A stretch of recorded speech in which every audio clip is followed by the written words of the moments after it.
नमस्कार विद्यार्थियों, श्री महावीर शिक्षण संस्थान के YouTube चैनल पर आप सभी का हार्दिक स्वागत है। प्यारे विद्यार्थियों, पिछले वीडियो में हम पढ़ रहे थे भाषा, लिपि और व्याकरण वाला बिंदु, जिसमें पिछले वीडियो में हम भाषा वाला बिंदु पूरा देख चुके थे। आज हम बात करेंगे लिपि पर। लिपि क्या है? प्यारे विद्यार्थियों, साधारण शब्दों में अगर हम बात करें तो इस संसार में बहुत सारी भाषाएं हैं और उन सभी भाषाओं को अपनी अपनी एक लिपि में लिखा जाता है, यानी कि सभी भाषाओं की अपनी एक लिपि होती है। साधारण शब्दों में अगर हम बात करें तो किसी भी भाषा को लिखने का जो ढंग और जो तरीका है उसे हम लिपि कहते हैं। हिंदी भाषा की लिपि देवनागरी है। हिंदी भाषा की लिपि कौन सी है? देवनागरी। अंग्रेजी भाषा की रोमन है, संस्कृत की देवनागरी है, पंजाबी की गुरुमुखी है। तो इस प्रकार से बहुत सारी लिपियां होती है और हर भाषा की अपनी अपनी लिपि होती है। तो आइए विद्यार्थियों, हम देखते हैं कि लिपि क्या है। लिखित ध्वनि संकेतों को हम लिपि कहते हैं। किसी भी भाषा को जब हम बोलते हैं और बोलने के साथ साथ जब हम उनको लिखते हैं तो वो होगी लिखित ध्वनि। उन लिखित ध्वनि के जो संकेत, जो चिन्ह हैं, उन संकेतों को हम क्या कहते हैं? लिपि कहते हैं। और प्रत्येक भाषा की अपनी अपनी लिपि होती है। जैसे हिंदी भाषा की लिपि कौन सी है? देवनागरी। अंग्रेजी भाषा की लिपि कौन सी है? रोमन। उर्दू भाषा की लिपि कौन सी है? फारसी। पंजाबी भाषा की लिपि कौन सी है? गुरुमुखी। इस प्रकार से सभी भाषाओं की अपनी अपनी लिपि होती है। प्यारे विद्यार्थियों, आगे हम बात करते हैं कि कौन कौन सी भाषाएं हैं जिनकी लिपि देवनागरी है। यानी देवनागरी लिपि में कौन कौन सी भाषाएं आती है या कौन कौन सी भाषाओं को देवनागरी लिपि में लिखा जाता है। जैसे हिंदी है, संस्कृत है, मराठी है, कोंकणी है। ये इन सभी भाषाओं की लिपि देवनागरी है। जैसे हमारी हिंदी भाषा,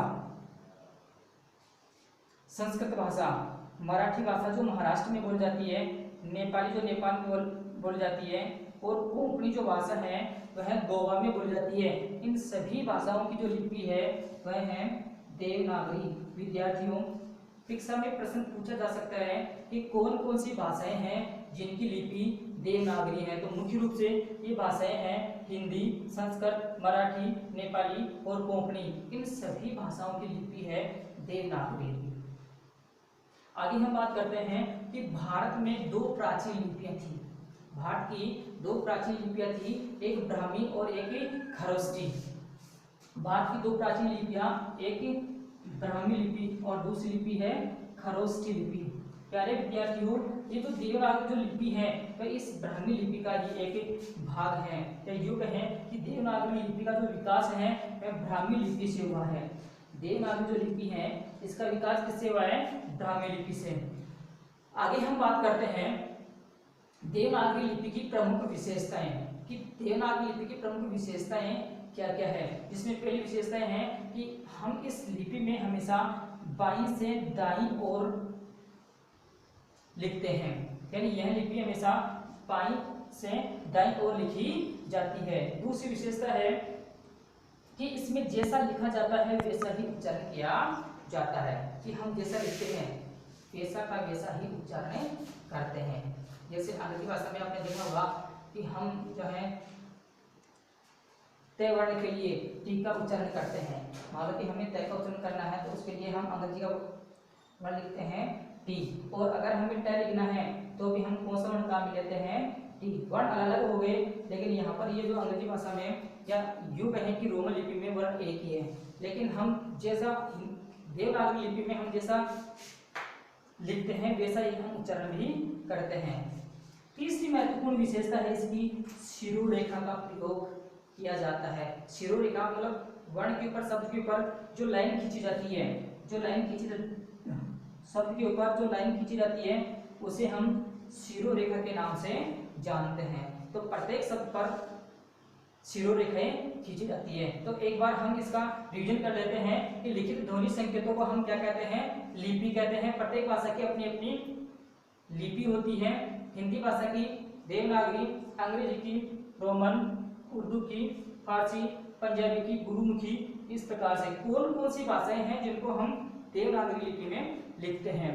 हिंदी, संस्कृत, मराठी, नेपाली और कोंकणी, इन सभी भाषाओं की लिपि देवनागरी है। भारत की दो प्राचीन लिपियां होती हैं, एक ब्राह्मी लिपि और दूसरी खरोष्ठी लिपि। देवनागरी लिपि का जो विकास है वह ब्राह्मी लिपि से हुआ है और देवनागरी लिपि की प्रमुख विशेषताओं में पहली विशेषता है कि यह हमेशा बाईं से दाईं ओर लिखी जाती है। बाईं ओर से बाईं से दाईं मतलब इधर से इधर लिखते हैं, न कि हम इधर से इधर। हम उर्दू भाषा में दाईं से बाईं ओर लिखते हैं और देवनागरी लिपि में बाईं से दाईं ओर लिखा जाता है। दूसरी विशेषता, जैसा लिखा जाता है वैसा ही उच्चारण भी किया जाता है। और तीसरी विशेषता है शिरोरेखा का प्रयोग होता है। अगली विशेषताओं में हम पढ़ेंगे अगली विशेषता।